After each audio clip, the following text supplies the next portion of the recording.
معزز و مکرم علماء اکرام، عاشقان مصطفیٰ، محبان صحابہ و اہل بیت اور پیارے بچوں، السلام علیکم ورحمۃ اللہ تعالی وبرکاتہ۔ الحمد للہ نحمدہ ونستعینہ ونستغفرہ ونؤمن بہ ونتوکل علیہ ونعوذ باللہ من شرور انفسنا ومن سیئات اعمالنا، من یہدہ اللہ فلا مضل لہ ومن یضللہ فلا ہادی لہ، واشہد ان لا الہ الا اللہ وحدہ لا شریک لہ، واشہد ان سیدنا ومولانا محمدا عبدہ ورسولہ، بالہدی ودین الحق ارسلہ صلی اللہ تعالی علیہ وعلی آلہ وصحبہ وبارک وسلم ابدا، اما بعد فاعوذ باللہ من الشیطان الرجیم، بسم اللہ الرحمن الرحیم، ورفعنا لک ذکرک، آمنت باللہ صدق اللہ العظیم۔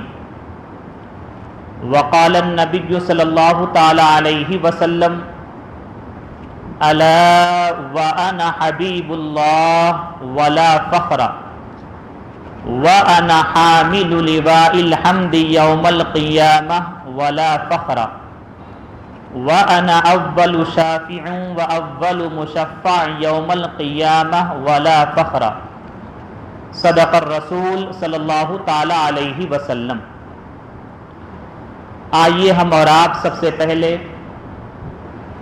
عقیدت و احترام کے ساتھ ہم تمام مسلمانوں کے مرکز عقیدت، محور محبت، مصطفیٰ جان رحمت، شمع بزم ہدایت، نوشہ بزم جنت، ہم غریبوں کے آقا، ہم فقیروں کی سروت، حضور صلی اللہ تعالی علیہ وسلم کی بارگاہ مقدسہ میں ہدیہ درود پیش کریں، پڑھیں بآواز بلند، اللہم صلی علی سیدنا و مولانا محمد معدن الجود والکرم وآلہ واصحابہ وبارک وسلم۔ مولایا صلی وسلم دائما ابدا علی حبیبک خیر الخلق کلہم، محمد سید الکونین والثقلین والفریقین من عرب ومن عجم، هو الحبیب الذی ترجى شفاعته لكل هول من الاحوال مقتحم، منزہ عن شریک فی محاسنہ فجوہر الحسن فیہ غیر منقسم، مولایا صلی وسلم دائما ابدا علی حبیبک خیر الخلق کلہم۔ اللہ تبارک و تعالی کا کروڑا کروڑ احسان عظیم ہے کہ اس نے صحت و سلامتی کے ساتھ پھر ایک مرتبہ آج کی مبارک رات یعنی شب میلاد النبی صلی اللہ تعالی علیہ وسلم ہمیں عطا فرمایا۔ اور سب سے پہلے ہم ہماری اس مسجد کے کمیٹی کے جتنے ذمہ داران ہیں، ممبران ہیں، انہیں مبارکباد پیش کرتے ہیں کہ آپ حضرات نے آج کی یہ نورانی محفل سجا کر جہاں اپنے زندہ دلی کا ثبوت پیش کیا، وہیں پر آپ نے اس بات کی بھی دلیل پیش کی کہ الحمدللہ ہم نبی کے چاہنے والے ہیں۔ اور ساتھ ہی ساتھ جتنے یہاں پر حاضر ہیں، چاہے ہمارے بزرگ ہوں یا پھر نوجوان ہوں یا بچے ہیں، یقیناً آپ تمامی حضرات آج کی رات اللہ تبارک و تعالیٰ کے گھر یعنی مسجد میں تشریف لائے اور ذکر مصطفیٰ صلی اللہ تعالی علیہ وسلم سننے کی سعادتیں حاصل کر رہے ہیں، یہ بھی آپ کے لیے خوش نصیبی اور سعادت مندی کی بات ہے۔ یہ محفلیں وہ مبارک محفلیں ہوتی ہیں کہ جن میں ہم اپنے جو زندگی کے لمحات اور چند گھڑیاں جو گزارتے ہیں، اللہ تبارک و تعالی زندگی بھر اس کی برکتیں عطا فرماتا ہے اور ساتھ ہی ساتھ آخرت میں بھی اس کا ہمیں اجر و ثواب عطا فرماتا ہے۔ یقیناً ہم اور آپ تھوڑی دیر کے لیے اپنا وقت قربان تو کریں گے اور اپنی نیند قربان تو کریں گے، لیکن جب آپ اس محفل سے اٹھیں گے تو انشاءاللہ عز و جل آپ کے ایمان میں تازگی پیدا ہوگی اور عشق مصطفیٰ میں اضافہ ہوگا، اور ساتھ ہی ساتھ آپ کے دل کو سکون و اطمینان جو حاصل ہونا چاہیے انشاءاللہ وہ حاصل ہوگا۔ آج کی رات کوئی عام رات نہیں ہے، بلکہ بہت ہی بابرکت، مقدس اور نورانی رات ہے، اور ایسی عظیم رات ہے کہ امام قسطلانی شارح بخاری علیہ الرحمہ نے فرمایا کہ شب میلاد النبی صلی اللہ تعالی علیہ وسلم یہ شب قدر سے افضل ہے۔ خاموش نہیں بیٹھیں گے آج کی رات، آپ لوگ ذرا بلند آواز سے بھی کہیں گے سبحان اللہ، چونکہ آج کی رات اپنی محبتوں کو اظہار کرنے والی رات ہے۔ اگر آپ شرمائیں گے تو پھر آپ کے نامہ اعمال میں بس سننے کا ثواب تو ملے گا لیکن بولنے کا ثواب وہ نہیں آئے گا۔ تو ہمیں چاہیے کہ آج کی رات جتنا ثواب ہم کما سکتے ہیں کما لیں۔ تو بولیے ایک مرتبہ سبحان اللہ۔ تو امام قسطلانی شارح بخاری علیہ الرحمہ جو بہت بڑے محدث ہے اپنے وقت اور زمانے کے، اور آپ یہ فرماتے ہیں شب میلاد النبی صلی اللہ تعالی علیہ وسلم یہ شب قدر سے افضل ہے، اور اس کے بعد آپ یہ بھی بتاتے ہیں کیوں افضل ہے۔ سنیے اور اپنے ایمان کو تازہ کریں۔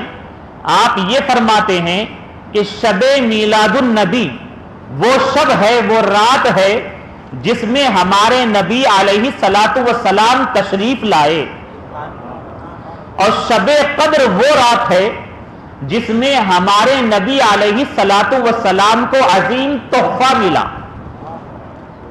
تو جس ذات کو تحفہ ملا یقیناً وہ تحفہ بہت عظیم تحفہ ہے، لیکن جو ذات سراپا رحمت ہے جنہیں یہ تحفہ ملا، اس ذات کا جس رات میں تشریف لانا ہے تو یقیناً وہ رات شب قدر سے افضل ہوگی۔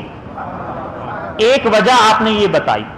دوسری وجہ آپ نے یہ بھی بیان فرمائی کہ شب قدر کی فضیلت اس لیے بھی ہے کہ اللہ تبارک و تعالی نے فرمایا تنزل الملائکۃ والروح فیہا باذن ربہم من کل امر، یعنی شب قدر یہ وہ رات ہوتی ہے کہ اللہ تبارک و تعالی کے نورانی فرشتے اپنے رب سے اجازت لے کر اور روح القدس یعنی جبریل امین علیہ الصلاۃ والسلام زمین پر تشریف لاتے۔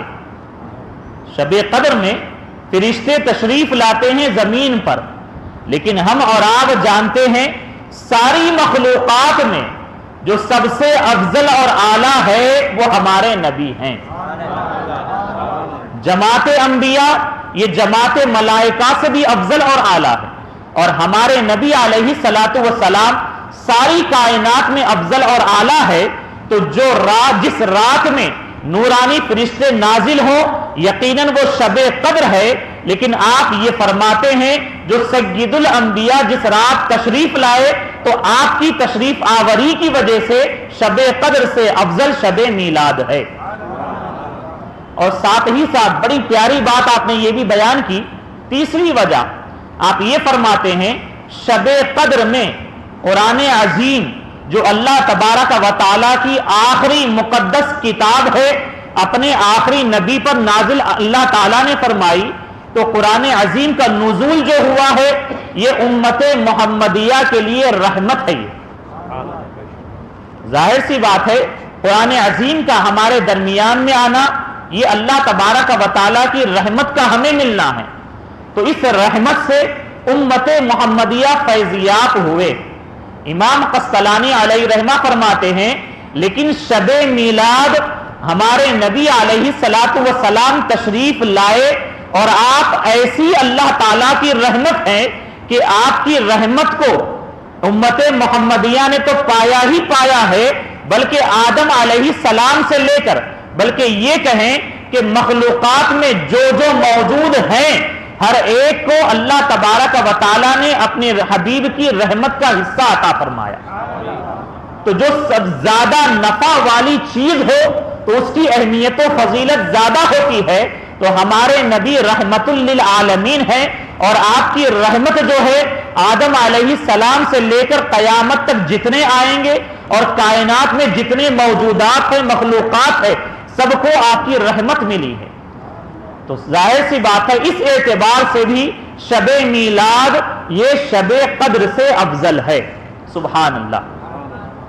اور میلاد النبی صلی اللہ تعالی علیہ وسلم کی محفل جو ہم اور آپ یہاں پر سجائے ہیں اس کی عظمت و شان یقیناً ہم جانتے ہیں، لیکن اللہ تبارک و تعالیٰ کے جو نیک بندے گزرے ہیں وہ اپنی اللہ تعالیٰ کی عطا کردہ نورانی جو طاقت ہوتی ہے، جو باطنی فراست ہوتی ہے، اس سے وہ ملاحظہ بھی فرماتے ہیں، دیکھتے ہیں محفل کی کیفیات کیا ہے.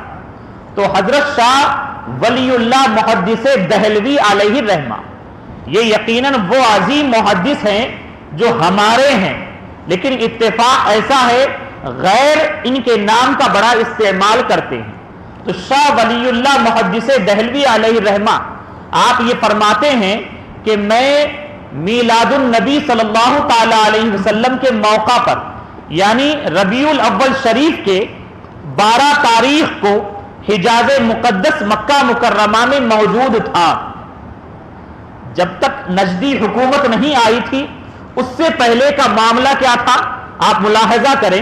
شاہ ولی اللہ محدث دہلوی علیہ رحمہ فرماتے ہیں کہ جو ہمارے نبی علیہ الصلاۃ والسلام کی پیدائش کی جگہ تھی، جو مکان مقدس ہے جسے مولود النبی صلی اللہ علیہ وسلم کہا جاتا ہے، تو اس جگہ کی عظمت و شان یہ تھی کہ اس دور اور زمانے میں ترکی حکومت نے یا دیگر حکمرانوں نے ایک بڑی اچھی جگہ اسے بنا دی تھی. اور عالم یہ تھا کہ ہر 12ویں شب میں علماء مکہ وہاں پر جمع ہوتے اور دیگر بلاد کے بھی ممالک کے علماء وہاں پر جمع ہوتے اور جمع ہو کر عظمت مصطفیٰ اور میلاد مصطفیٰ منایا کرتے تھے.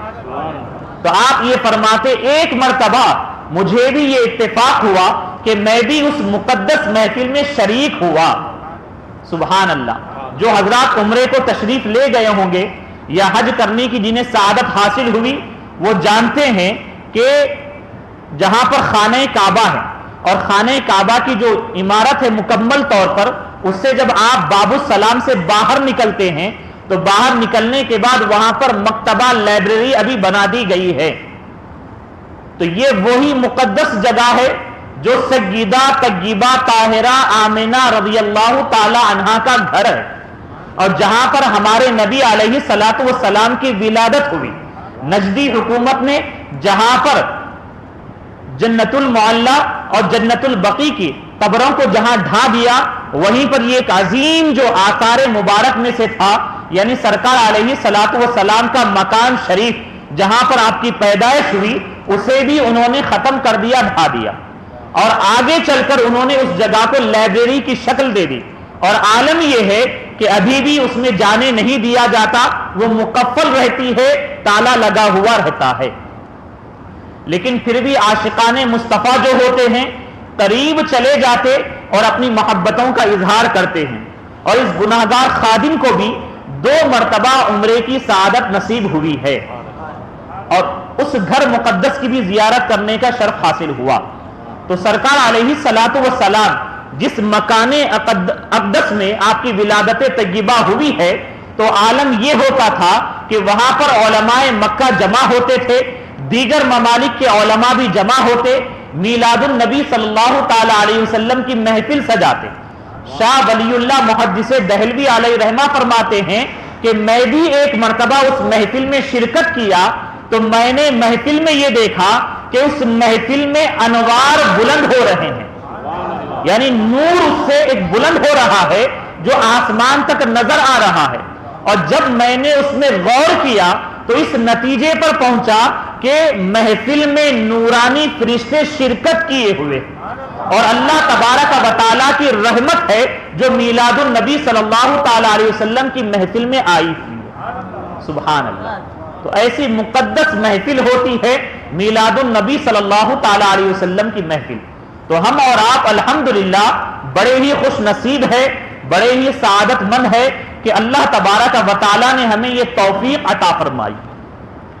میلاد النبی صلی اللہ تعالی علیہ وسلم یعنی نبی کریم علیہ الصلوۃ والسلام کی پیدائش مبارک کا ذکر کرنا، تو آئیے پہلے سرکار علیہ الصلوۃ والسلام کی ذات اطہر کو ہم سمجھیں۔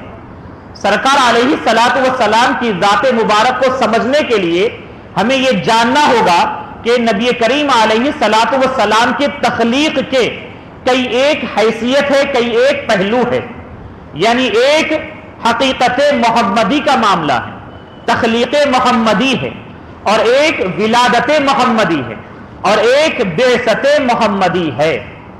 تخلیق محمدی کیا ہے؟ تو آئیے سنیے، ہمارے نبی علیہ الصلوۃ والسلام مخلوقات میں وہ عظیم شان رکھنے والے ہیں کہ اللہ تبارک و تعالیٰ نے ساری کائنات میں سب سے پہلے جس ذات کو پیدا فرمایا وہ اپنے حبیب کے نور کو پیدا فرمایا۔ یعنی حقیقت محمدی کو اگر آپ جانیں اور سمجھیں تو آپ کو معلوم یہ ہوگا کہ سب سے پہلے اللہ تبارک و تعالیٰ نے اپنے حبیب کے نور کو پیدا فرمایا، اور یہ حدیث رسول علیہ الصلوۃ والسلام سے ہم کو معلوم ہوتا۔ حضرت سیدنا جابر ابن عبداللہ رضی اللہ تعالی عنہ آپ سرکار علیہ الصلوۃ والسلام سے پوچھتے ہیں تو آپ خود بیان کرتے ہیں، قلت یا رسول اللہ بأبی و امی، کہ میں نے کہا اے اللہ کے رسول علیہ الصلوۃ والسلام آپ پر میرے ماں باپ قربان جائیں۔ اور پھر آپ یہ کہتے ہیں کہ یا رسول اللہ یہ بتائیے سب سے پہلے تمام اشیاء سے پہلے اللہ تبارک و تعالیٰ نے کس چیز کو پیدا فرمایا؟ تو سرکار علیہ الصلوۃ والسلام نے فرمایا کہ اے جابر سب سے پہلے اللہ تبارک و تعالیٰ نے اپنے نبی کے نور کو اپنے نور سے پیدا فرمایا۔ سبحان اللہ۔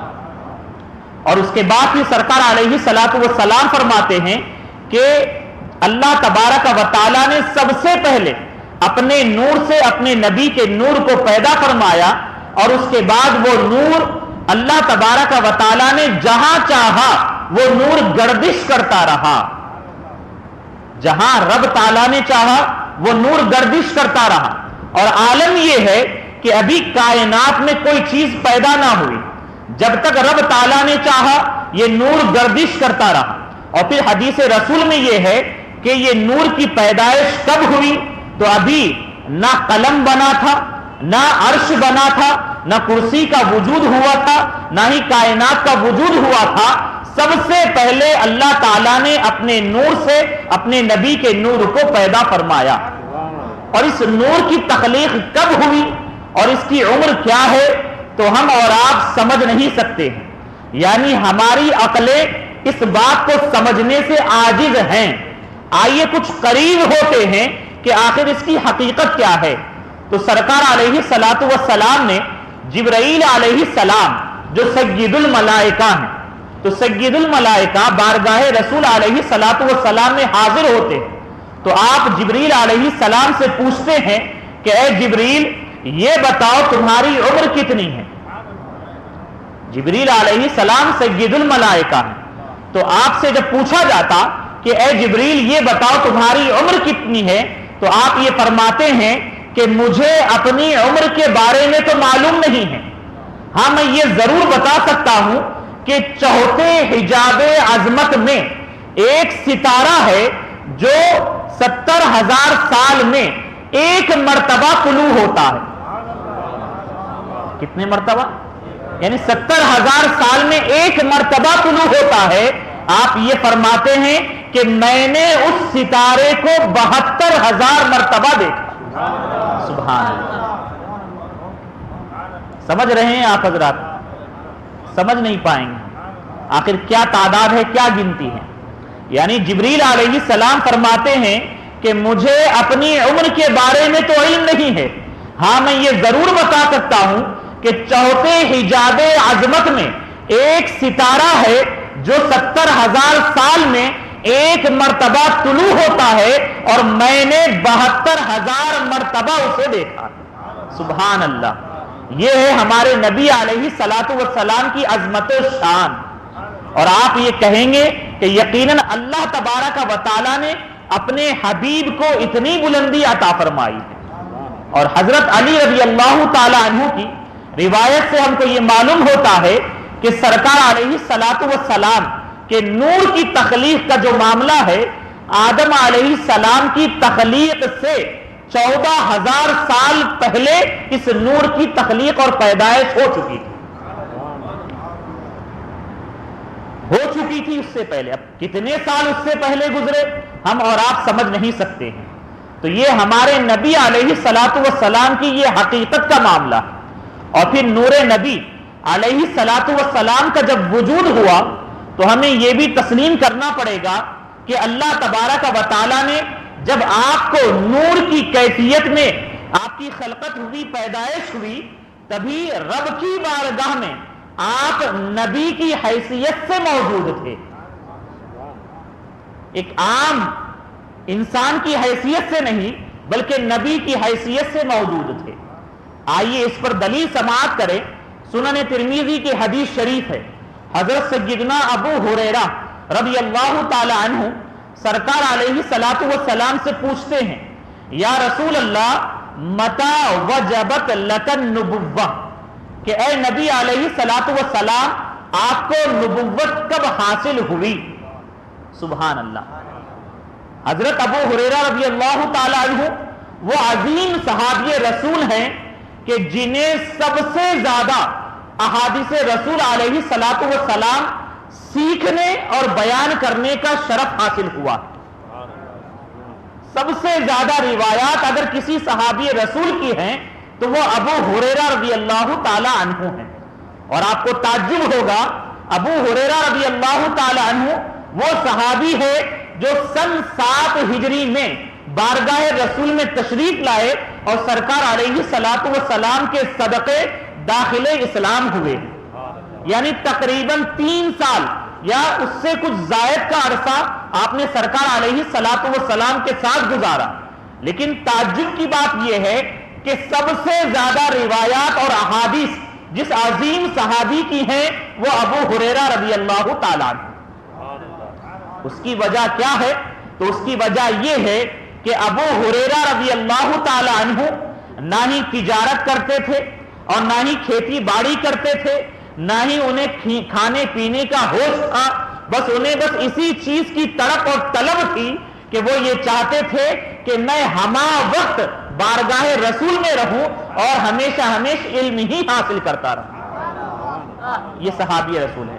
اصحاب صفہ میں عظیم نام جس صحابی کا آتا ہے وہ ابو ہریرہ رضی اللہ تعالی عنہ ہے.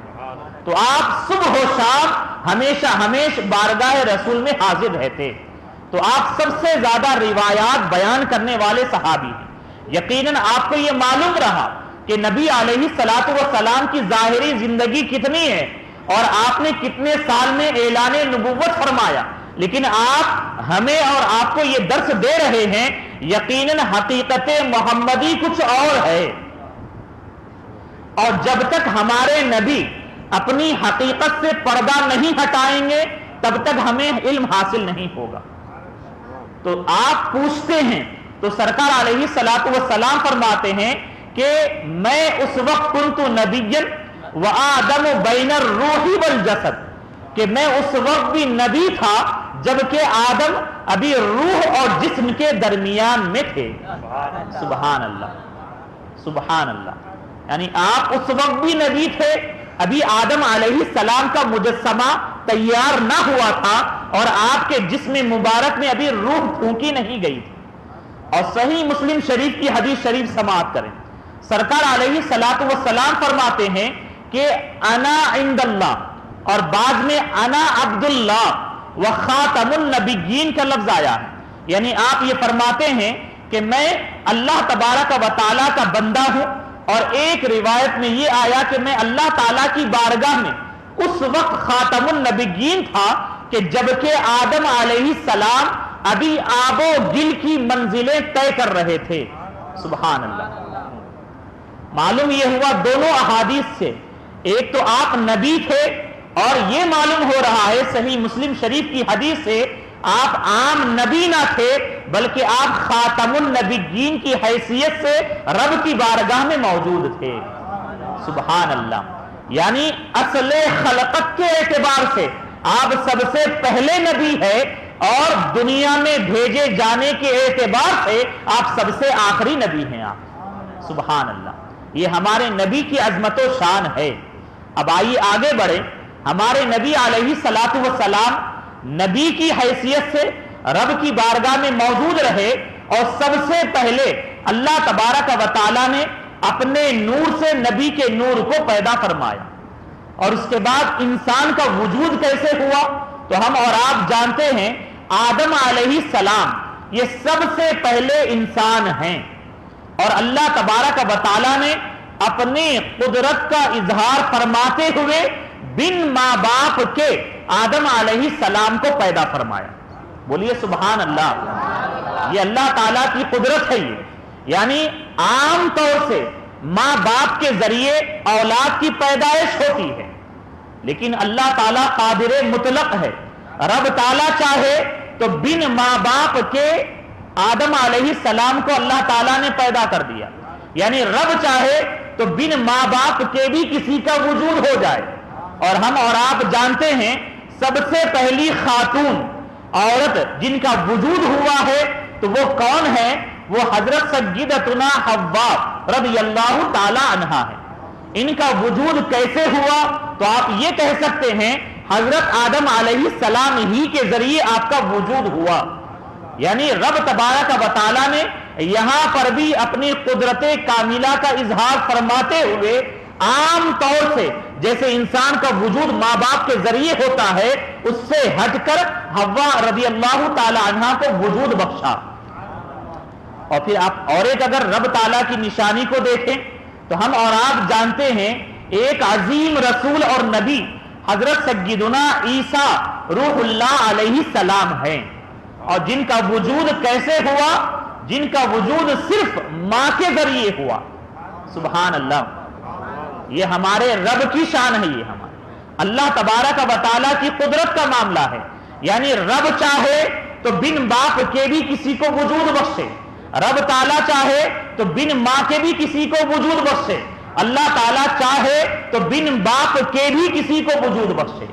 یہ اللہ تبارک و تعالیٰ کی قدرت کا معاملہ ہے۔ تو دیکھیں اللہ تبارک و تعالیٰ نے اپنے نبی کے نور کو پیدا فرمایا، جب تک رب تعالیٰ نے چاہا جہاں چاہا یہ نور گردش کرتا رہا، اور اس کے بعد اس نور کے ذریعے سے اللہ تعالیٰ نے لوح و قلم کو پیدا فرمایا، اور اس نور کے ذریعے سے عرش و کرسی کو پیدا فرمایا، اس نور کے ذریعے سے ملائکہ کو وجود بخشا، اس نور کے ذریعے سے انسان کو بھی وجود بخشا۔ اور حضرت آدم علیہ السلام کا جب مجسمہ تیار ہوا اور جب اس میں روح پھونکی گئی تو آدم علیہ السلام کی پشت مبارک میں نور نبی علیہ السلام کو رکھا گیا۔ بولیے سبحان اللہ۔ اور آپ کی پشت مبارک میں جب یہ نور مصطفیٰ آیا تو اس کی شان یہ تھی کہ پیشانی آپ کی اتنی روشن اور منور تھی کہ لوگ دیکھتے تو تعجب کرنے لگتے، یعنی اس نورانیت کے سامنے آفتاب و مہتاب بھی پھیکے پڑ جائے۔ تو نبی علیہ السلام کا نور آدم علیہ السلام کی پشت مبارک میں جلوہ گر ہوا، اور اس کی عظمت و شان آپ کی پیشانی سے ظاہر ہونے لگی۔ اور آپ اور ہم جانتے ہیں سورہ بقرہ پہلے پارے کی ابتدائی آیات میں ربع سے پہلے ہی یہ ذکر ہے کہ اللہ تبارک و تعالیٰ نے جب آدم علیہ السلام کے مجسمے کو تیار فرما دیا اور اس میں روح پھونک دی گئی تو اس کے بعد فرشتوں کو حکم فرمایا کہ اے فرشتوں آدم کا سجدہ کرو، آدم کو سجدہ کرو۔ تو فرشتوں نے آدم علیہ السلام کا سجدہ کیا۔ ہاں یہ تو ہم اور آپ جانتے ہیں، ایک شیطان، ایک مردود ایسا تھا جو حکم الہی ماننے سے انکار کیا اور ہمیشہ ہمیش کے لیے مردود ٹھہرایا گیا۔ تو اللہ تبارک و تعالیٰ کے جو نورانی فرشتے ہیں جن کی شان ہی یہ ہے کہ وہ وہی کرتے ہیں جو اللہ تعالیٰ کا حکم ہوا کرتا ہے۔ تو جیسے اللہ تعالیٰ کا حکم ہوا فرشتوں نے سجدہ کیا، تب ظاہر کیا ہے؟ فرشتوں نے ظاہری اعتبار سے آدم علیہ السلام کا سجدہ کیا، لیکن صوفیاء نے فرمایا، اور امام رازی جو عظیم مفسر قرآن گزرے ہیں، امام فخر الدین رازی علیہ رحمہ، آپ یہ فرماتے ہیں کہ حقیقت میں یہ جو سجدہ تھا یہ نور مصطفیٰ کو سجدہ تھا، یعنی ظاہری اعتبار سے آدم کا سجدہ تو ہو رہا تھا لیکن حقیقت میں جو سجدہ تھا یہ نور مصطفیٰ کا سجدہ کیا جا رہا تھا۔ تو یہ ہمارے نبی علیہ الصلاۃ والسلام کی حقیقت کا معاملہ ہے، اصل تخلیق کا معاملہ ہے، یعنی نور مصطفیٰ جب جلوگر آدم علیہ السلام میں ہوا تو اس طریقے سے اس کی عظمت و شان ظاہر ہوئی، اور اس کے بعد نور نبی علیہ الصلاۃ والسلام آدم علیہ السلام سے ان کے بیٹے حضرت سیدنا شیث علیہ السلام میں منتقل ہوا، اور اس طریقے سے یہ نور منتقل ہوتا ہوا پاک پشتوں اور پاک رحموں کے ذریعے سے یہ منتقل ہوتا ہوا یہاں تک کہ آپ کے دادا جان حضرت سیدنا عبد المطلب رضی اللہ تعالی عنہ تک پہنچا۔ البتہ ہم ایک اہم بات یہ بتاتے چلیں کہ ابھی ہم نے آپ کے سامنے بیان کیا کہ ہمارے نبی علیہ الصلاۃ والسلام اس وقت بھی نبی تھے کہ جب کہ رب کی بارگاہ میں آپ موجود رہے، اور سب سے پہلی جو آپ کی تخلیق ہوئی تو عام تخلیق کی حیثیت نہ رہی بلکہ رب کی بارگاہ میں نبی اور خاتم النبیین کی حیثیت سے آپ رہے۔ تو معلوم یہ ہو رہا ہے کہ سرکار علیہ الصلاۃ والسلام کی عظمت و شان یہ ہے کہ یقیناً آپ نے 40 سال کی عمر مبارک میں اعلان نبوت فرمایا، اظہار نبوت فرمایا۔ اس کی وجہ کیا تھی؟ اللہ تبارک و تعالیٰ نے جب حکم دیا تو آپ نے لوگوں کے درمیان میں اعلان فرمایا کہ میں اللہ تعالیٰ کا رسول اور اللہ تعالیٰ کا آخری نبی ہوں۔ لیکن حقیقت کیا ہے؟ ایسا نہیں ہے کہ آپ 40 سال میں آپ کو نبوت ملی یا پھر آپ 40 سال کی عمر میں نبی بنے، بلکہ حقیقت یہ ہے کہ آپ پیدائشی نبی ہیں، بلکہ آپ جب نور کی حیثیت سے رب کی بارگاہ میں تھے تبھی آپ خاتم النبیین اور سید الانبیاء کی حیثیت سے موجود رہے۔ اب رہا جو یہ کہتے ہیں کہ معاذ اللہ 40 سال کی عمر میں آپ کو نبوت ملی، تو یہ سراسر غلطی پر ہیں، گمراہی پر ہیں، اس لیے کہ جہاں ہمارے سامنے احادیث طیبہ ہے، بلکہ ہم آپ کو یہ بھی بتا دیں کہ نبی جو ہوتے ہیں یہ پیدائشی نبی ہوتے ہیں، اور قرآن کی دلیل بھی آپ کے سامنے پیش کرتے ہیں۔ حضرت سیدنا عیسیٰ روح اللہ کلیمت اللہ علیہ السلام کی جب پیدائش ہوئی، چونکہ اللہ تعالیٰ کی قدرت کا اظہار ہوا تھا، اور آپ کی والدہ محترمہ سیدتنا مریم طیبہ طاہرہ رضی اللہ تعالی عنہ جب آپ کو گود میں لے کر اپنے قوم کے درمیان میں آئی تو قوم کے لوگوں نے طرح طرح کے آپ پر جملے کسے اور طرح طرح کی باتیں کی، تو اللہ تبارک و تعالیٰ کی جانب سے آپ کو حکم یہ ہوا تھا کہ آپ یہ کہہ دیں کہ میں چپ کا خاموشی کا روزہ ہوں، میں بولوں گی نہیں میں۔ تو جب وہ زیادہ اصرار کرنے لگے تو آپ نے فاشارت الیہ، تو آپ نے عیسیٰ روح اللہ علیہ السلام جو آپ کے گود میں تھے اور گود کے بچے تھے ان کی جانب آپ نے اشارہ کر دیا، تو وہ سامنے قوم کے لوگ تعجب کرنے لگے کہ ہمارے سوالات کا جواب یہ کیا دیں گے، تم ہی جواب دو۔ لیکن انہیں کیا خبر تھی کہ یہ گود کا بچہ تو ہے لیکن کوئی عام بچہ نہیں ہے، بلکہ یہ اللہ تعالیٰ کی قدرت کی نشانی ہے، یہ کلیمت اللہ اور روح اللہ ہے، یہ اللہ تعالیٰ کا نبی ہے۔ تو جب اشارہ کیا گیا اور ان کے سوالات ہوئے تو آپ نے اپنے زبان مبارک سے فرمایا انی عبداللہ، قال انی عبداللہ آتانی الکتاب وجعلنی نبیا۔ سب سے پہلا کلام اپنی ماں کی گود میں جب انہوں نے سوالات کیے تو آپ نے یہی فرمایا کہ میں اللہ تعالیٰ کا بندہ ہوں اور مجھے اللہ تعالیٰ نے کتاب عطا فرمائی اور مجھے اللہ تبارک و تعالیٰ نے نبی بنایا۔ سبحان اللہ۔ قرآن سے ہم کو یہ دلیل مل رہی ہے کہ نبی جو ہوتے ہیں یہ پیدائشی نبی ہوتے ہیں۔ ہاں، ایک عمر کا حصہ گزارنے کے بعد رب تعالیٰ کی جانب سے حکم ہوتا کہ اب آپ اپنی قوم کے درمیان میں اپنا اعلان فرمائیں کہ میں اللہ تعالیٰ کا رسول ہوں، اللہ تعالیٰ کا نبی۔ سبحان اللہ۔ تو اس طریقے سے ہمارے عقائد بھی درست ہو رہے ہیں، یعنی ہم اور آپ الحمدللہ اہل سنت و جماعت ہیں، تو ہمارے عقائد بھی قرآن اور حدیث طیبہ کے مطابق ہونا چاہیے۔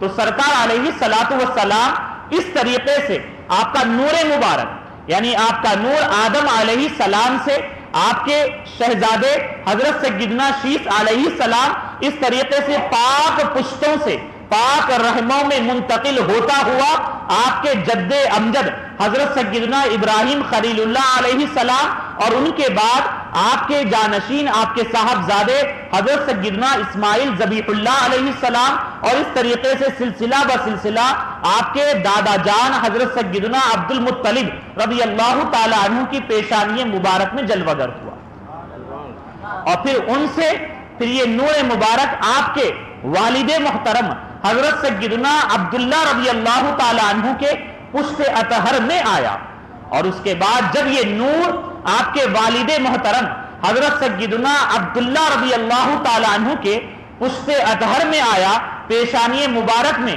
اس نور کی روشنی چمکنے لگی، تو یقیناً لوگ جب اس نور کو دیکھتے تو ایک عجیب کیفیت ان کی ہوا کرتی، اور جو یہود کے تھے اور جو عیسائی تھے وہ نشانیوں کے ذریعے سے آپ کو دیکھ کر سمجھ گئے کہ یقیناً ان کی پیشانی میں جو نور چمک رہا ہے یہ آخری نبی ہی کا نور ہے۔ اور یہودیوں نے یہ سازشیں بھی رچی کہ جس بھی طریقے سے ممکن ہے ان کو قتل کر دیا جائے تاکہ آخری نبی اس عالم میں، یعنی معاملہ یہ تھا یہودی اس وجہ سے بہت سخت ناراض تھے کیونکہ ابھی تک جو انبیاء تشریف لاتے رہے تو یہ بنی اسرائیل میں لاتے رہے تھے۔ حضرت ابراہیم علیہ السلام کے دو صاحبزادے حضرت سیدنا اسحاق علیہ السلام اور حضرت سیدنا اسماعیل علیہ السلام، اور حضرت سیدنا اسحاق علیہ السلام کے فرزند حضرت سیدنا یعقوب علیہ السلام، ان کے ذریعے بنی اسرائیل کے انبیاء ایک نہیں بہت سارے تشریف لاتے رہے، اور انہی میں موسیٰ علیہ السلام بھی آئے اور اس کے بعد انہی میں عیسیٰ علیہ السلام بھی آئے، لیکن اسماعیل علیہ السلام کے ذریعے جو آخری نبی تشریف لائے وہ ہمارے نبی سید الانبیاء بن کر تشریف لائے۔ تو انہیں یہ خوف تھا، یہ ڈر تھا کہ اب جو نبوت ہمارے درمیان میں چلی آ رہی تھی، انبیاء جو ہمارے سلسلے میں چلے آ رہے تھے اب ہم سے چھین کر اب یہ آل اسماعیل میں پیدا ہو جائیں گے۔ تو یہودیوں کی یہ سازش رہی کہ جس بھی طریقے سے ممکن ہو حضرت سیدنا عبداللہ رضی اللہ تعالی عنہ کو قتل کر دیا جائے، اور ایک مرتبہ یہودیوں کا ایک جتھا، ایک خاص گروہ جو ہے مکہ مکرمہ پہنچا، اور حضرت سیدنا عبداللہ رضی اللہ تعالی عنہ بھی آپ ایک مرتبہ ایسے ہی سیر و تفریح کے ارادے سے آپ مکہ مکرمہ سے باہر نکلے، جنگل کی طرف تشریف لے گئے، اور جب آپ وہاں پر تشریف لے گئے تو وہاں پر آپ کو یہ یہودی جو سازش رچائے ہوئے تھے انہوں نے گھیر لیا اور ارادہ کیا کہ آپ کو قتل کر دیا جائے، لیکن اللہ تبارک و تعالیٰ کے حفظ و امان میں آپ موجود تھے۔ اللہ تبارک و تعالیٰ نے اس نور نبی نور مصطفیٰ کے صدقے میں ان کی جان کی حفاظت اس طور پر فرمائی کہ وہاں پر ایک نورانی قافلہ موجود ہوا، ایک نورانی قافلہ چلا آیا، اور وہ نورانی قافلے نے اس ہیبت ناک انداز میں انہیں ڈرایا اور دھمکایا اور مار کر بھگایا کہ ان نورانی کیفیات کو دیکھ کر وہ جتنے بھی یہودی رہے اپنی سازش سے ہاتھ دھو کر وہ وہاں سے دور چلے گئے. اور اسی معاملے کو جو ہے حضرت سیدنا آمنہ رضی اللہ تعالی عنہ کے والد وہ دیکھ رہے تھے. جب انہوں نے دیکھا کہ عبداللہ کی عظمت و شان کا معاملہ یہ ہے تو وہ بھی اپنی بیٹی کے لیے کسی اچھے لڑکے کے تلاش میں تھے. یعنی کوئی اچھا لڑکا مل جائے تو اپنی پاکیزہ بیٹی کا نکاح اس کے ساتھ کر دیا جائے. تو حضرت سیدنا عبداللہ رضی اللہ تعالی عنہ کے دادا جان کے پاس سیدتنا آمنہ رضی اللہ تعالی عنہ کے والد محترم وہ تشریف لے جاتے اور لے جا کر یہ کہتے کہ میں اپنی بیٹی آمنہ کا نکاح جو ہے آپ کے پوتے عبداللہ سے کرنے کا ارادہ رکھتا ہوں. تو آپ کے دادا جان جب یہ سنتے تو اپنی خوشی کا اظہار فرماتے اور یہی کہتے کہ میں بھی یہ چاہ رہا تھا کہ پورے مکہ مکرمہ میں جو سب سے پاکیزہ اور اچھی خاتون ہے ان کا انتخاب کر کے اپنے پوتے کا نکاح کر دوں میں. تو اس طریقے سے نکاح ہو جاتا ہے اور پھر عبداللہ رضی اللہ تعالی عنہ کے ذریعے سے یہ نور مصطفیٰ صلی اللہ تعالی علیہ وسلم آمنہ رضی اللہ تعالی عنہ کے بطن اطہر میں منتقل ہوتا. اب یہ بھی ہم عقیدہ اہل سنت آپ کے سامنے بیان کرتے ہیں کہ نبی علیہ الصلوۃ والسلام کے جتنے آبا و اجداد ہیں یعنی آپ کے والد محترم آپ کے دادا جان آپ کے پردادا اسی طریقے سے یہ سلسلہ ہوتا ہوا اسماعیل ذبیح اللہ علیہ السلام تک اور پھر آپ کے ذریعے ابراہیم علیہ السلام تک ابراہیم علیہ السلام سے حضرت شیث علیہ السلام تک اور حضرت شیث علیہ السلام سے حضرت سیدنا آدم علیہ السلام تک. اور اسی طریقے سے ماؤں کے ذریعے سے یہ سلسلہ چلتا ہوا جس طریقے سے سیدتنا حوا رضی اللہ تعالی عنہ تک پہنچتا ہے. تو جتنے آپ کے آبا و اجداد رہے جتنے آپ کی امہات رہیں یہ سب کے سب موحد تھے اللہ تبارک و تعالی ہی کی عبادت کرنے والے تھے. یعنی کسی زمانے میں کسی دور میں کسی بھی وقت میں ایسا ہرگز نہیں ہوا کہ نور نبی علیہ الصلوۃ والسلام کسی ایسے شخص میں گیا ہو جو اللہ تعالیٰ کے علاوہ کسی اور کی پرستش کرتا ہو معاذ اللہ. تو اللہ تبارک و تعالیٰ نے اس اعتبار سے بھی اپنے نبی علیہ الصلوۃ والسلام کے نور کی حفاظت فرمائی کہ یہ نور مصطفیٰ جو جلوگر ہوتا رہا پاک پشتوں پاک رحموں کے ذریعے سے منتقل ہوتا ہوا اس طریقے سے نبی علیہ الصلوۃ والسلام اس دنیا میں تشریف لائے. لیکن آپ دیکھیں سبحان اللہ آپ کی تشریف آوری جو ہوئی ہے اس کی بھی بڑی عجیب شان ہے.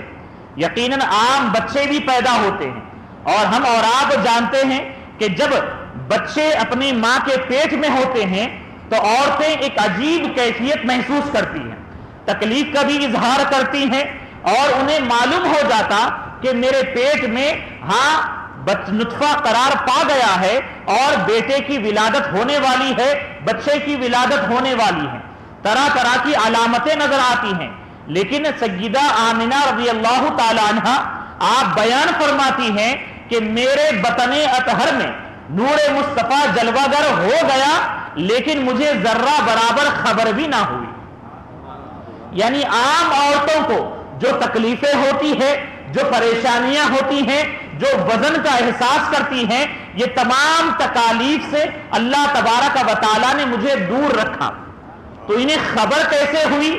تو سبحان اللہ سیدہ آمنہ رضی اللہ تعالی عنہ کے خواب میں نبی کریم علیہ الصلوۃ والسلام آپ کے جب بطن اطہر میں جلوگر ہوئے تو سیدہ آمنہ رضی اللہ تعالی عنہ کے خواب میں فرشتے یا پھر آدم علیہ السلام یا پھر دیگر روایات میں دیگر کا ذکر آتا ہے. تو اس طریقے سے خواب میں آپ کو اطلاع دی گئی کہ آپ کے بطن اطہر میں عظیم نور جلوگر ہو چکا ہے اور اس کی عظمت و شان رب کی بارگاہ میں یہ ہے کہ وہ سید الانبیاء امام المرسلین ہے وہ سبحان اللہ.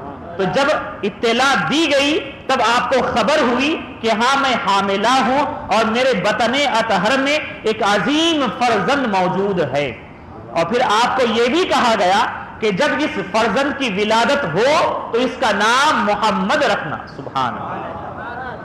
اور ساتھ ہی ساتھ جب یہ آپ کی بطن اطہر میں سیرت حلبیہ جو بڑی مشہور کتاب سیرت کی ہے، اور اسی طریقے سے امام قسطلانی جو شارح بخاری علیہ الرحمہ ہے، آپ کی بھی بڑی مشہور کتاب سیرت کی مواہب لدنیہ ہے، اس میں ذکر یہ آتا ہے کہ جب نور مصطفیٰ عبداللہ رضی اللہ تعالی عنہ کے پشت مبارک سے سیدہ آمنہ رضی اللہ تعالی عنہ کے بطن اطہر میں آیا، تو اس موقع پر عالم یہ ہوا کہ مکہ مکرمہ میں اس سے پہلے بہت زیادہ قحط سالی تھی، تنگدستی کا معاملہ تھا، بارش نہیں ہو رہی تھی. لیکن جس دن میں یہ نور مصطفیٰ عبداللہ رضی اللہ تعالی عنہ سے سیدہ آمنہ رضی اللہ تعالی عنہ کے بطن اطہر میں آیا، منتقل ہوا، اس سال اللہ تبارک و تعالی نے مکہ والوں کے لیے خوب فراخی عطا فرمائی اور خوب بارش کا نزول ہوا، اور اس کے علاوہ انہیں خوب برکتیں ملتی رہی، یہاں تک کہ مکہ والوں نے اس سال کو خوشی اور برکت والا سال کا نام دے دیا. انہوں نے ابھی نبی علیہ الصلوۃ والسلام کی پیدائش نہیں ہوئی، بلکہ صرف نور مصطفیٰ یہ آپ کے والد محترم سے والدہ محترمہ کی جانب منتقل ہوا، تو اس کی عظمت و شان کا معاملہ یہ رہا ہے. اور پھر اللہ تبارک و تعالی نے جس دن میں آپ کی ولادت طیبہ ہوئی ہے، تو اس کی عظمت و شان کا معاملہ بھی یہ ہے کہ سرکار علیہ الصلوۃ والسلام کی ولادت جب صبح صادق میں ہونے والی ہے، تو اس سے پہلے اللہ تبارک و تعالی کے حکم سے نورانی پرندے جو ہے ایک عجیب کیفیت کے، وہ سیدہ آمنہ رضی اللہ تعالی عنہا کے گھر تشریف لائے، اور آپ کا گھر بقعہ نور بن گیا، اور اسی طریقے سے ساری کائنات جگمگانے لگی. اور ساتھ ہی ساتھ آمنہ رضی اللہ تعالی عنہا کو محسوس ہوا کہ ہاں اب وہ وقت آ چکا ہے کہ اب بیٹے کی پیدائش ہونے والی ہے. لیکن ان کے قریب میں گھر کی خواتین، خاندان کی عورتیں موجود نہ تھیں، تو آپ کے دل میں ذرا سی پریشانی کا اظہار ہوا. تو وہاں پر جو ہے کچھ دیر ہی میں اللہ تبارک و تعالیٰ کے حکم سے سیدہ آسیہ رضی اللہ تعالی عنہا اور اسی طریقے سے سیدہ مریم رضی اللہ تعالی عنہا جنتی حوروں کو لے کر آپ کے گھر تشریف لائے. سبحان اللہ. یہ ہمارے نبی کی پیدائش کا معاملہ ہے. سبحان اللہ. اس عظمت و شان کے ساتھ آپ کی پیدائش ہو رہی ہے. تو یہ نورانی قافلہ آپ کے گھر شریف میں موجود ہے، اور اس کے بعد آپ کی ولادت طیبہ ہوتی ہے. اور سیرت کی اکثر کتابوں میں یہ آیا ہے کہ سرکار علیہ الصلوۃ والسلام کی پیدائش ہوئی تو آپ کے جسم اقدس پر، جیسے عام بچے جب پیدا ہوتے ہیں تو ان کے اوپر کچھ گندگی وغیرہ لگی ہوتی ہے، لیکن ہمارے نبی علیہ الصلوۃ والسلام جب پیدا ہوئے تو آپ کا جسم مبارک طاہر اور مطہر تھا. سبحان اللہ. اور کیسے نہ ہو، اس لیے کہ آپ اس شان کے ساتھ اس کائنات میں تشریف لائے ہیں کہ دنیا بھر میں جتنی بھی گندگی ہے وہ آپ ہی کے ذریعے سے جو تاریکی ہے وہ ختم ہونے والی ہے. تو اللہ تبارک و تعالی نے ہر ایک اعتبار سے طاہر اور مطہر آپ کو پیدا فرمایا. اور پھر آپ جو تشریف لائے اس دنیا میں تو آپ جنتی لباس آپ کو دیا گیا، اور آپ کا نورانی چہرہ اتنا خوشگوار اور عظیم اور نورانی تھا کہ آپ کے تشریف لانے سے اور وہ پورا گھر جگمگانے لگا. اور پھر آپ جو پیدا ہوئے، آپ عام بچوں کی طرح نہ تھے، بلکہ آپ مختون تھے، یعنی آپ ختنہ شدہ تھے. آپ سبحان اللہ. مطلب کیا ہے آپ سمجھ رہے ہیں؟ آپ کو آسانی کے ساتھ ہم سمجھاتے ہیں تاکہ ہمارے نبی کی شان کیا ہے وہ آپ کو سمجھ میں آئے. سنیں گے آپ حضرات؟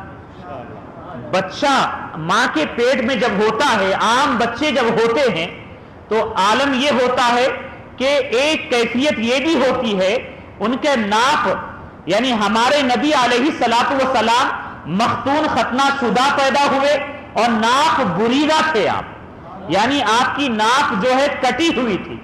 یعنی آپ جانتے ہیں، آپ چاہے معلوم کریں کہ جب بچہ پیدا ہوتا ہے تو عالم یہ ہوتا ہے خاص نلی، ایک پائپ جیسا معاملہ ماں کے ساتھ اس کا کنیکشن ہوتا ہے، اور اسی کنیکشن کے ساتھ بچہ جو ہے ماں کے پیٹ میں 9 مہینے تک زندہ رہتا ہے. یعنی جو غذا ہے اسی نلی اسی پائپ کے ذریعے سے بچے میں جاتی ہے, اسی کے ذریعے سے وہ ہوا سانس بھی لیتا ہے.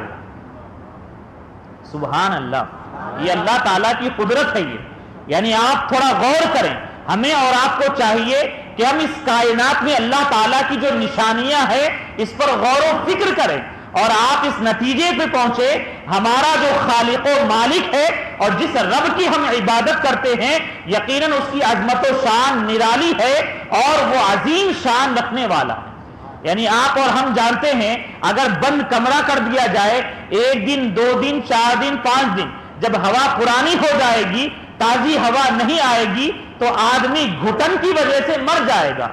لیکن یہ اللہ تعالیٰ کی قدرت ہی تو ہے کہ بچہ ماں کے پیٹ میں ہے اور اتنی اندر ہے, اس کے باوجود اللہ تبارک و تعالیٰ نے اس کے جینے کا بھی انتظام فرما دیا, اس کے غذا کا بھی انتظام فرما دیا اور اس کے سانس لینے کا بھی انتظام فرما دیا. سبحان اللہ, یہ اللہ تعالیٰ کی قدرت و شان ہے.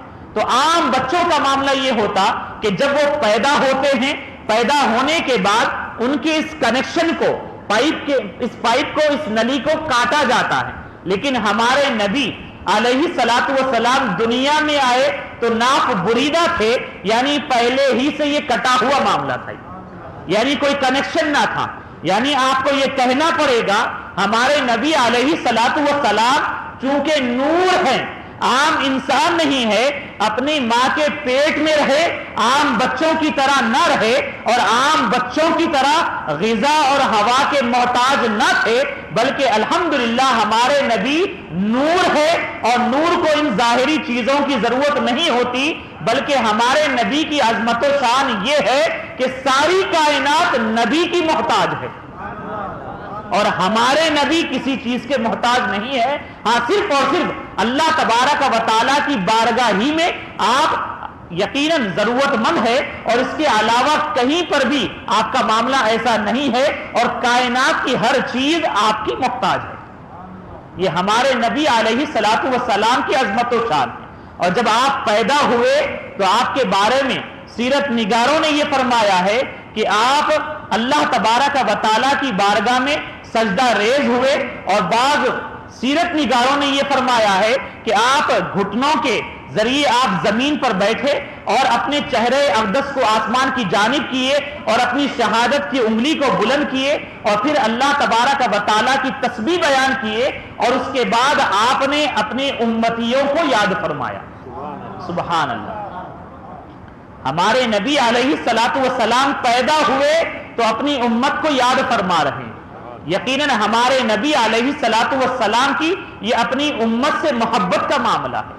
تو سرکار علیہ الصلوۃ والسلام کی پیدائش جو ہوئی ہے اس شان کے ساتھ ہوئی ہے, اور اس کے ساتھ پھر یہ بھی بتایا گیا کہ سیدہ آمنہ طیبہ طاہرہ رضی اللہ تعالی عنہا فرماتی ہیں کہ میں جب میرے بچے کی ولادت ہو گئی تو میں نے یہ دیکھا کہ سارا گھر نور سے جگمگا رہا ہے, روشن اور منور ہے, اور میرے بطن اطہر سے ایک نور ایسا ظاہر ہوا جس نور کی روشنی میں نے شام کے محلات کو دیکھ لیا.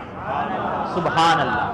اور ساتھ ہی ساتھ آپ یہ فرماتی ہیں کہ میں نے یہ بھی سنا کہ کچھ دیر کے لیے میرا بیٹا یہاں سے غائب ہو گیا, اوجھل ہو گیا, تو کہنے والے نے کہا کہ ہاں انہیں مشرق لے جایا گیا ہے, اور اس کے بعد کہا گیا مغرب لے جایا گیا ہے, تاکہ ساری کائنات کو پتہ چل جائے کہ وہ آخری نبی اس کائنات میں اس دنیا میں جلوگر ہو چکے ہیں. اور ساتھ ہی ساتھ یہ بھی بتایا گیا, مواہب لدنیہ میں یہ آیا ہے, امام قسطلانی علیہ رحمہ نے تحریر فرمایا کہ 3 جھنڈے جبرائیل علیہ السلام لے کر آئے, ایک مشرق میں اور ایک مغرب میں اور ایک خانہ کعبہ کی چھت پر آپ نے لہرا دیا. سبحان اللہ. ہمارے نبی علیہ الصلوۃ والسلام کی یہ ولادت والی شان ہے. یقیناً اللہ تبارک و تعالیٰ نے ہمارے نبی کو بڑی عظمتیں عطا فرمائی ہے. اللہ تعالیٰ کا فرمان ہے وَرَفَعْنَا لَكَ ذِكْرَكَ کہ اے حبیب ہم نے آپ کے لیے آپ کے ذکر کو بلند کر دیا. سبحان اللہ. کتنی بلندی عطا فرمائی.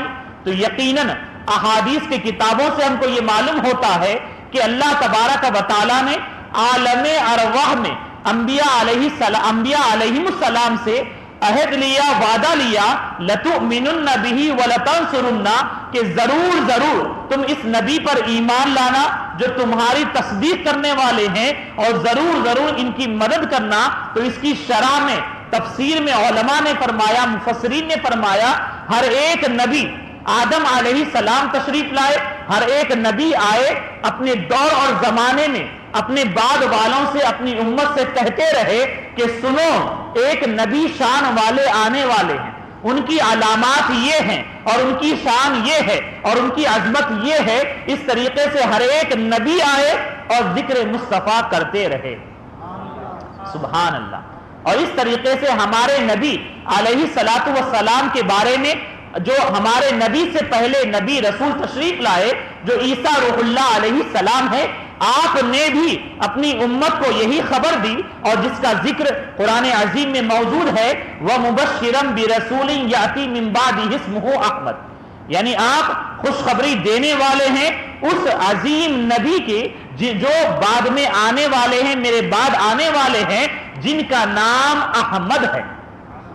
اس طریقے سے عیسیٰ علیہ السلام نے بھی آپ کا ذکر فرمایا۔ اور ہم جس حدیث رسول علیہ الصلاۃ والسلام کو خطبے میں پڑھا، آئیے اسے بھی سماعت کر لیں تاکہ آپ کا ایمان تازہ ہو جائے۔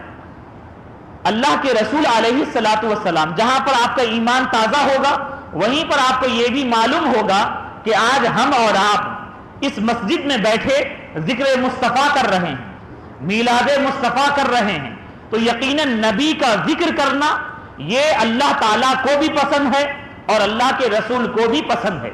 نبی کا ذکر کرنا نہ شرک ہے نہ بدعت ہے، بلکہ عین ایمان ہے، اور اللہ کے رسول علیہ الصلاۃ والسلام خود بھی اپنا ذکر بیان فرماتے، اپنے کمالات بھی بیان فرماتے۔ سرکار علیہ الصلاۃ والسلام کی اس حدیث شریف کو عبداللہ ابن عباس رضی اللہ تعالی عنہما نے روایت فرمایا، اور یہ حدیث شریف سنن ترمذی میں اور اس کتاب کے علاوہ کئی کتابوں میں موجود ہے۔ سنن ترمذی کے الفاظ ہم آپ کے سامنے بیان کرتے ہیں۔ سرکار علیہ الصلاۃ والسلام اپنے حجرہ اقدس سے، اپنے حجرہ شریف سے باہر نکلتے ہیں تو آپ دیکھتے ہیں صحابہ اکرام بیٹھے ہوئے ہیں۔ راوی حدیث فرماتے صحابہ جو بیٹھے ہیں سرکار علیہ الصلاۃ والسلام کے انتظار میں بیٹھے ہیں۔ کیوں بیٹھے ہوئے ہیں؟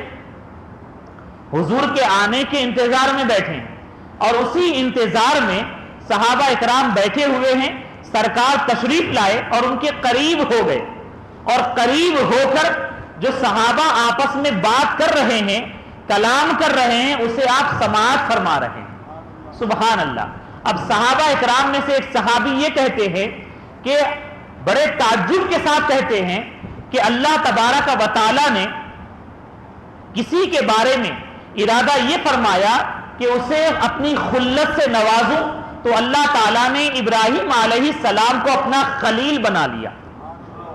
اور اس کے بعد پھر دوسرے صحابی رسول تعجب کرتے ہوئے یہ کہتے ہیں رب تبارک و تعالیٰ نے موسیٰ علیہ السلام کو اپنی ہم کلامی کا شرف عطا فرمایا، یعنی موسیٰ علیہ السلام کو اپنا کلیم بنا لیا۔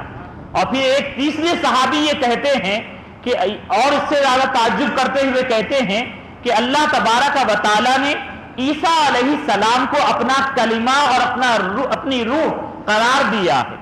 یہ بھی عجیب شان کی بات ہے۔ اور اس کے بعد پھر ایک صحابی یہ فرماتے ہیں کہ اللہ تبارک و تعالیٰ نے آدم علیہ السلام کو اپنا صفی بنا لیا ہے، سبحان اللہ۔ دیکھیں صحابہ اکرام ہیں اور یہ انبیاء اکرام کا ذکر کر رہے ہیں، انبیاء اکرام کا ذکر کر رہے ہیں، اور سرکار علیہ الصلاۃ والسلام سن رہے ہیں، اور سننے کے بعد سرکار قریب ہوتے ہیں، اور ہونے کے بعد آپ یہی نہیں فرماتے کہ اے صحابہ تم بیٹھے ہو اور مسجد نبوی شریف میں بیٹھے ہو، مسجد میں بیٹھے ہو تو اللہ اللہ کرتے بیٹھو، یہ انبیاء کا کیا ذکر کر رہے ہو؟ یہ تو شرک ہے معاذ اللہ، ایسا ہرگز نہیں فرمایا۔ تو آج جو توحید کے نام پر لوگوں کو عظمت مصطفیٰ سے دور کرنے کی کوشش کرتے ہیں اور تعظیم نبی بجا لانے سے روکنے کی کوشش کرتے ہیں، عشق مصطفیٰ بھولی بھالی سنی عوام کے دلوں سے نکالنے کی کوشش کرتے ہیں، تو ہم آپ کو یہ پیغام دینا چاہتے ہیں، یقیناً اللہ والوں کا ذکر جو ہوتا ہے یہ اللہ ہی کا ذکر ہوتا ہے۔ اور یاد رکھیے اللہ تعالیٰ کے جو بندے ہوتے ہیں ان کی شان یہ ہوتی ہے، یہ خود اللہ نہیں ہوتے، خدا نہیں ہوتے، لیکن یاد رکھیے یہ خدا سے جدا بھی نہیں ہوتے، یہ خدا سے جدا بھی نہیں ہوتے ہیں۔ اور یہ بھی سمجھ لیں صرف اللہ اللہ کہنے سے اللہ نہیں ملتا، اللہ اللہ کہنے سے اللہ نہیں ملتا، یہ اللہ والے ہیں جو ہمیں اللہ سے ملا دیتے ہیں۔ یعنی ہم تو بڑے گناہگار، ناقص، نامکمل بندے ہیں، ہمارے اندر یہ استطاعت و طاقت ہے ہی نہیں کہ ہم ڈائریکٹ رب تبارک و تعالیٰ کو پا سکیں، یعنی رب کی معرفت حاصل کر سکے، بلکہ یہ انبیاء ہیں، یہ اولیاء ہیں جن کے صدقے میں رب کی معرفت ہمیں حاصل ہوتی ہے۔ تو اللہ کے رسول علیہ الصلوۃ والسلام نے انبیاء کے ذکر جو یہ کر رہے تھے سنا آپ نے، اور کچھ بھی ناراضگی کا اظہار نہ فرمایا، بلکہ آپ نے تصدیق فرمائی، اور آپ نے یہ کہا کہ میں نے تم لوگوں کا کلام سنا ہے اور تم لوگوں کا تعجب بھی سنا ہے، اور بے شک ابراہیم اللہ تعالیٰ کے خلیل ہیں، یقیناً یہ حق ہے، ایسے ہی ہے۔ اور پھر آپ فرماتے ہیں موسیٰ اللہ تعالیٰ کے کلیم ہیں، یقیناً یہ ایسے ہی ہے۔ اور پھر آپ فرماتے ہیں عیسیٰ یقیناً اللہ تعالیٰ کے کلمہ اور اللہ تعالیٰ کی روح ہے، اور ایسا ہی ہے۔ اور اس کے بعد پھر آپ فرماتے ہیں آدم اللہ تعالیٰ کے صفی ہیں، یقیناً یہ حق ہے۔ اور اس کے بعد پھر آپ یہ فرماتے، اب آپ سنیں اور آپ سبحان اللہ کا بھی اظہار کریں، آپ فرماتے ہیں الا وَأَنَا حَبِيبُ اللَّهِ وَلَا فَخْرَ، کہ سنو میں اللہ تعالیٰ کا حبیب ہوں اور اس پر مجھے فخر نہیں ہے۔ سبحان اللہ، یعنی یقیناً دیگر انبیاء کی تو یہ شان ہے، لیکن میری عظمت و شان کا معاملہ یہ ہے کہ اللہ تعالیٰ نے مجھے اپنا حبیب بنایا ہے، اور حبیب ہونا یقیناً یہ خلیل اور اس کے علاوہ جتنی صفات انبیاء ہے ان سے بڑھ کر ہے۔ تو اللہ کے رسول خود فرماتے ہیں سنو میں اللہ تعالیٰ کا حبیب ہوں اور اس پر مجھے فخر نہیں ہے، مطلب یہ ہے میں تحدیث نعمت کے طور پر بیان کر رہا ہوں، یہ اللہ تعالیٰ نے مجھے رتبہ عطا فرمایا، اللہ تعالیٰ نے مجھے یہ شان عطا فرمائی کہ میں اللہ تعالیٰ کا حبیب ہوں۔ اور اس کے بعد پھر آپ فرماتے ہیں وَأَنَا حَامِلُ لِوَاءِ الْحَمْدِ يَوْمَ الْقِيَامَةِ وَلَا فَخْرَ۔ سبحان اللہ، میں قیامت کے دن حمد کا جھنڈا بلند کرنے والا ہوں، اٹھانے والا ہوں، اور اس پر مجھے فخر نہیں ہے۔ سبحان اللہ، یہ نبی کی شان بیان ہو رہی ہے، اور بیان کرنے والے کون ہیں؟ خود نبی ہیں، خود نبی اپنی شان بیان کر رہے ہیں۔ سبحان اللہ، سبحان اللہ، کتنی پیاری بات ہے۔ اور آپ یہ بھی کہہ سکتے ہیں میلاد مصطفیٰ بزبان مصطفیٰ۔ سبحان اللہ، یقیناً یہی تو ہے میلاد، کہ سرکار کے کمالات بیان کیے جائیں، اپنی نبی کی شان بیان کی جائے۔ اور آپ یہ بھی سن لے کہ سرکار نے فرمایا وَأَنَا حَامِلُ لِوَاءِ الْحَمْدِ يَوْمَ الْقِيَامَةِ، میں قیامت کے دن حمد کا جھنڈا بلند کرنے والا ہوں۔ کیا مطلب ہے؟ تو قیامت کے دن اللہ تبارک و تعالی میدان محشر میں اپنے نبی کی شان اور شان محبوبی کیا ہے وہ ساروں کے سامنے اجاگر کرنے والا ہے، یعنی سارے لوگ جمع ہوں گے، آدم علیہ السلام سے لے کر قیامت تک جتنے آنے والے ہیں سب کے سب اس لواء الحمد جھنڈے کے سائے تلے ہوں گے، اور سب کیا کریں گے؟ تو ظاہر سی بات ہے سب کے سب نبی کی شان بیان کریں گے۔ سبحان اللہ، تو یہ لواء الحمد کا معاملہ ہے۔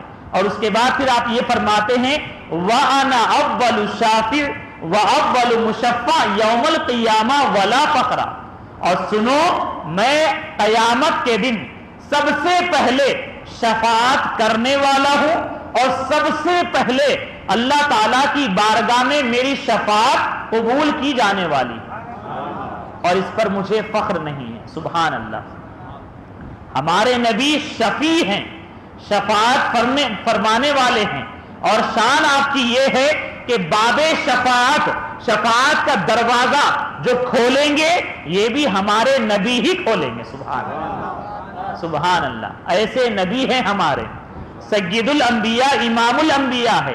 یعنی میدان محشر کا معاملہ ہوگا, لوگ نفسی نفسی کے عالم میں ہوں گے, سارے کے سارے آدم علیہ السلام سے لے کر ہر ایک نبی کے پاس جائیں گے, اور ہر کوئی یہ کہے گا اذهبوا الی غیری اذهبوا الی غیری. اور جب سب کے سب نبی کی بارگاہ میں آئیں گے تو آپ فرمائیں گے انا لہا انا لہا انا لہا. سبحان اللہ.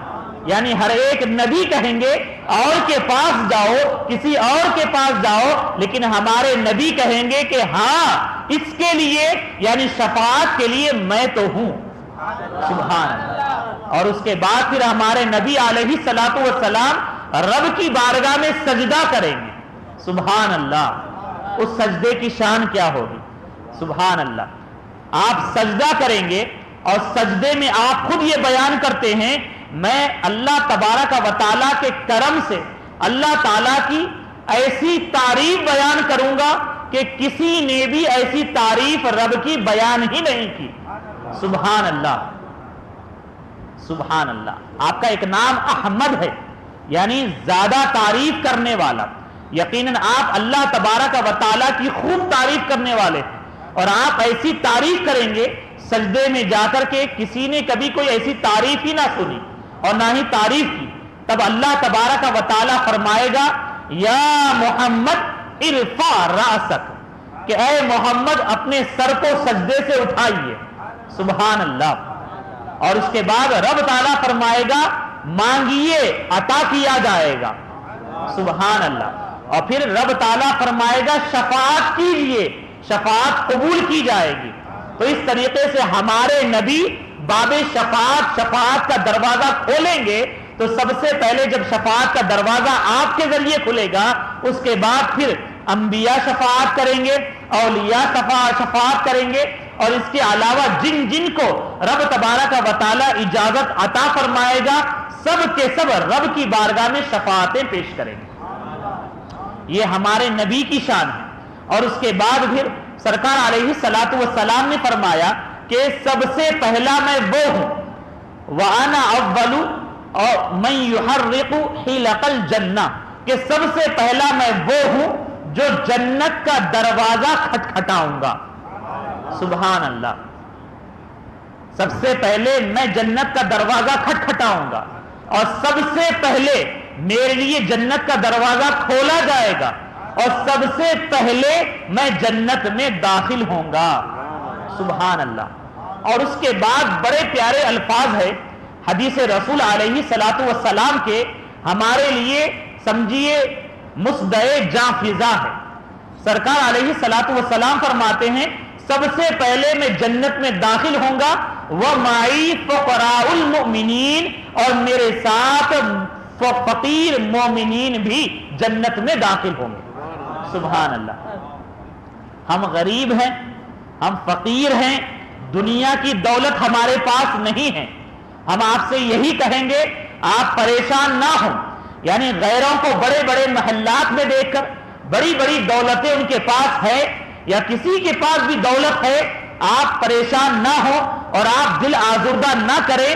ہمارے نبی علیہ الصلوۃ والسلام جب جنت میں داخل ہو رہے ہیں اس موقع پر بھی اپنے غریب فقیر مومنین کو بھول نہیں رہے ہیں, بلکہ آپ یہ فرما رہے ہیں کہ میں جنت میں داخل ہوں گا تو میرے ساتھ فقیر مومنین بھی جنت میں داخل ہوں گے.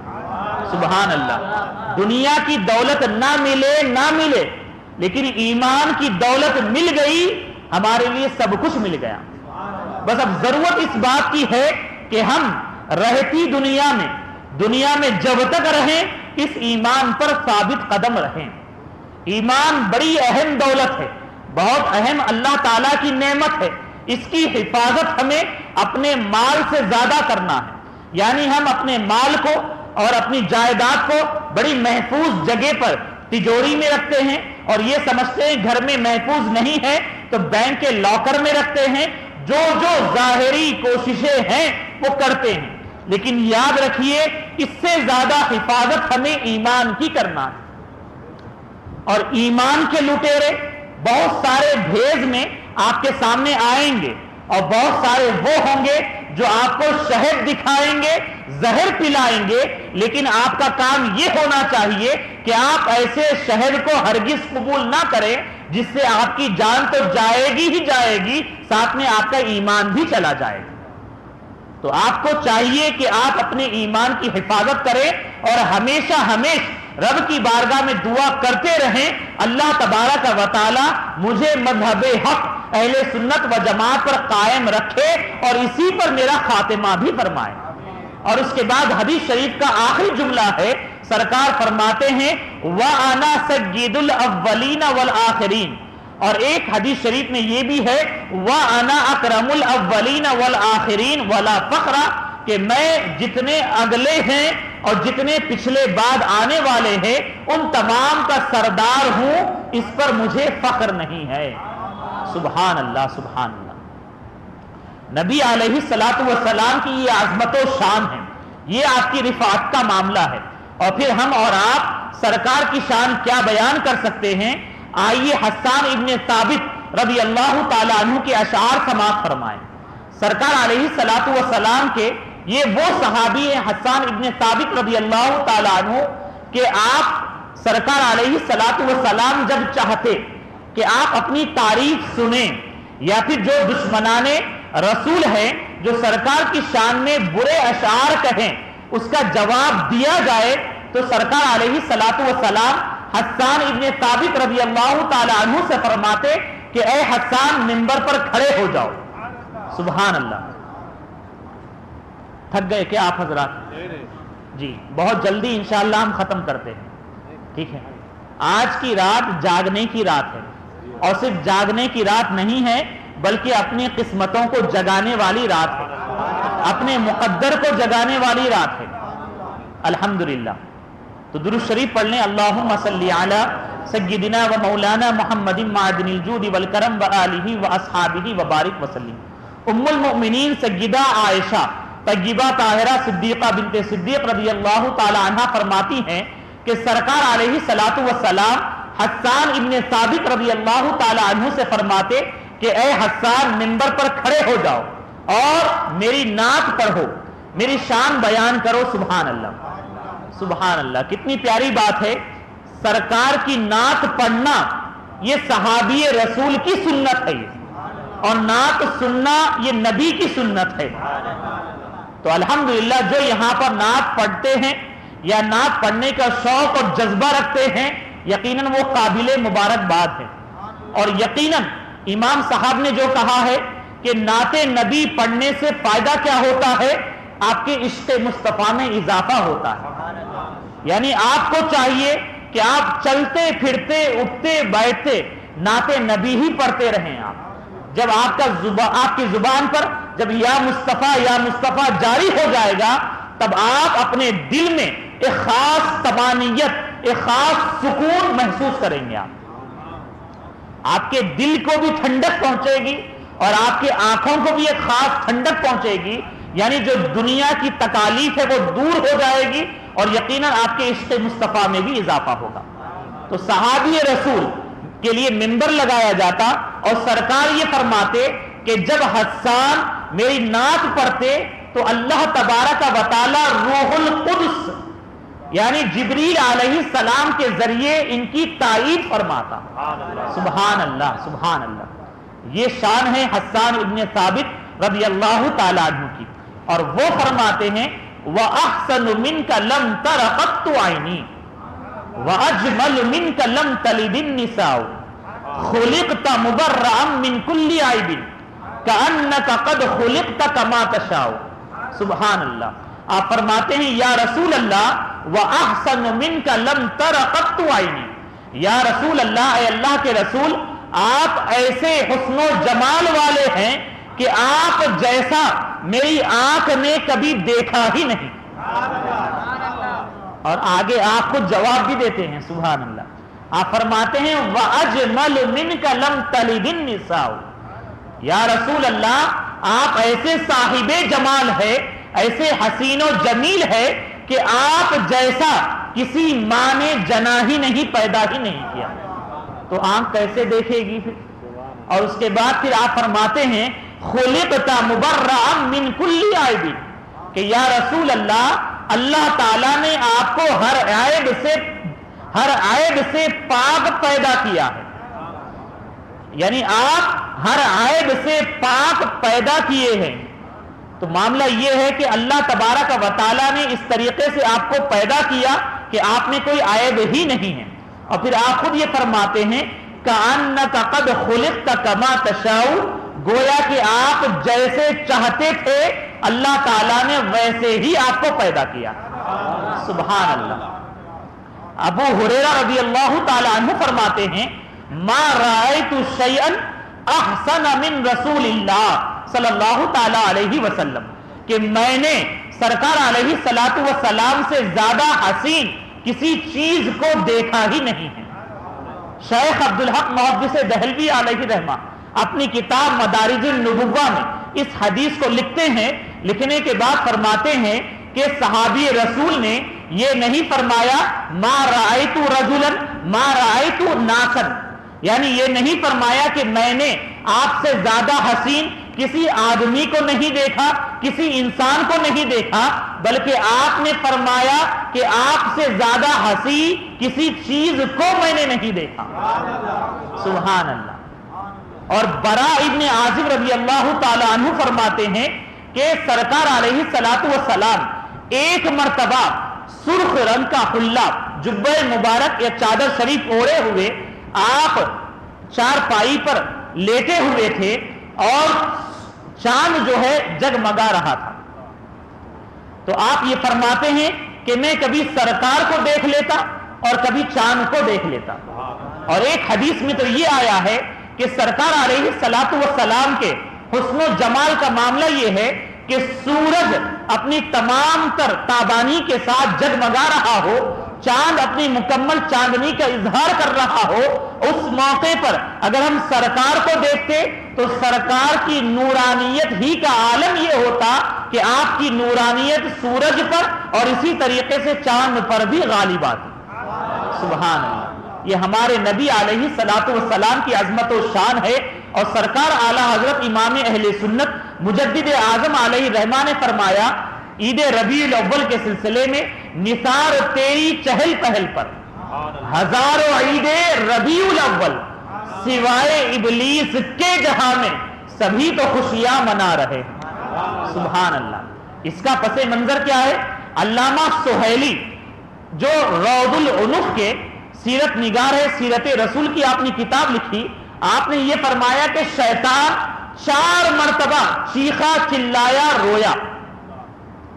ایک مرتبہ اس وقت جبکہ اسے جنت سے نکالا گیا، دوسری مرتبہ اس وقت جب اس پر جو ہے اللہ تعالیٰ کی لعنت بھیجی گئی، جب وہ مردود ہوا، تیسری مرتبہ اس وقت جب ہمارے نبی کی پیدائش ہوئی۔